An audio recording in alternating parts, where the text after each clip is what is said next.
Roughly 70,000 years ago, a strange and sudden disappearance took place, one that left scientists baffled for decades. Archaeological evidence shows that around this time, much of humanity seemed to vanish from the historical record.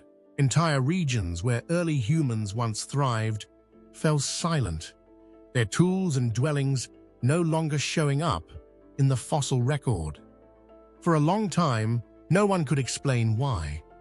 But now, a growing body of research is starting to piece together what might be one of the most mysterious near-extinction events in our species' history. And unlike previous hypotheses focused on volcanoes or asteroids, this one revolves around something far more unexpected: the migration trap. To understand the gravity of this event, we need to wind the clock back tens of thousands of years.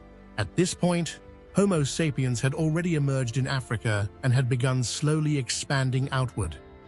These early humans were not yet dominant. They shared the Earth with other hominin species like Neanderthals, Denisovans, and possibly even the mysterious Homo floresiensis in Indonesia. Our ancestors were still learning how to navigate the world, using crude tools and rudimentary social structures.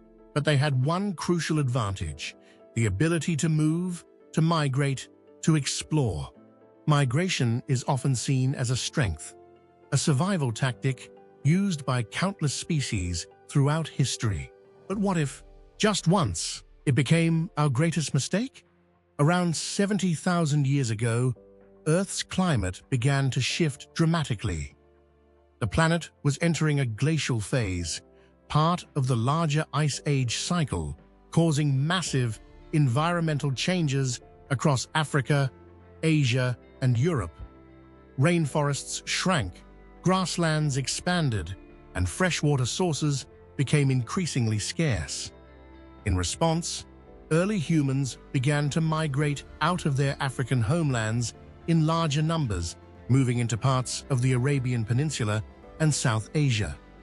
At first, this looked like a success. Fossils and stone tools suggest these migrants spread quickly. But then, something odd happens in the archaeological record. They seem to vanish. For decades, scientists couldn't figure out why these early migrants disappeared so suddenly. It was only with recent genetic studies that a picture began to form. DNA analysis of modern humans revealed a strange pattern, an extremely low level of genetic diversity that couldn't be explained by normal evolutionary drift. The only possible explanation was a severe bottleneck, an event that had drastically reduced the human population to just a few thousand individuals. Some early theories pointed fingers at catastrophic events like the eruption of Mount Toba in Indonesia.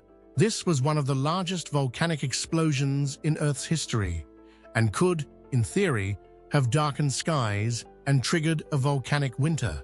But new studies revealed an inconvenient truth. Many animal species, and even human populations in the region, survived relatively unscathed. Toba might have been powerful, but it didn't line up with the scale or timing of the genetic crash. That's where the migration trap theory comes in. As the climate deteriorated, human groups moving out of Africa may have been lured into regions that seemed habitable at first, but turned deadly over time. Coastal zones that once supported life dried up, rivers disappeared, food sources collapsed. Worse yet, many of these groups had moved so far from their origin point that returning home was no longer an option. They were stuck, trapped between advancing ice sheets, growing deserts, and dwindling resources. But what makes this theory even more chilling is what happened to those who stayed behind. According to newer research, small groups that remained in more stable parts of East Africa may have been the only ones who survived.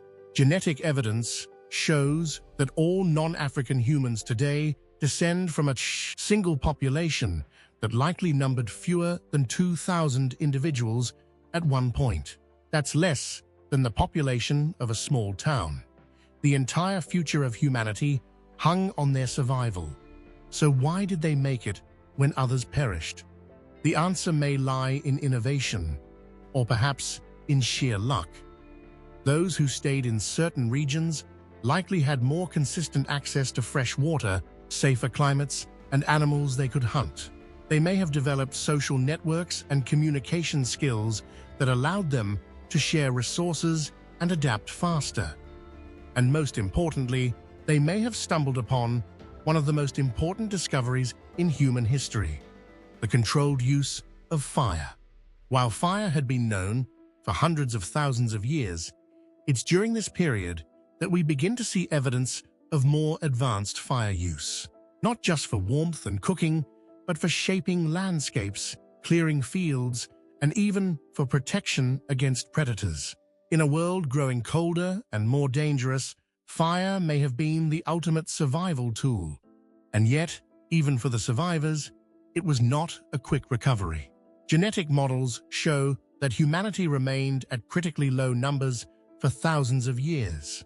The bottleneck lasted long enough to severely limit our gene pool, a scar that remains visible in our DNA today. And this genetic reduction had profound effects, not just on our biology, but on our evolution. It's possible that this period of hardship accelerated the development of traits like cooperation, empathy, and complex language, because in such small, tight-knit groups, the ability to work together became a matter of life and death. Those who couldn't adapt socially may not have made it. In that sense, the bottleneck didn't just reduce our numbers, it reshaped what it meant to be human. Eventually, as the climate stabilized and new technologies spread, human populations began to grow again. We see evidence of this in the sudden burst of creativity and innovation that marked the Upper Paleolithic period: art, tools, music, and symbolic thought.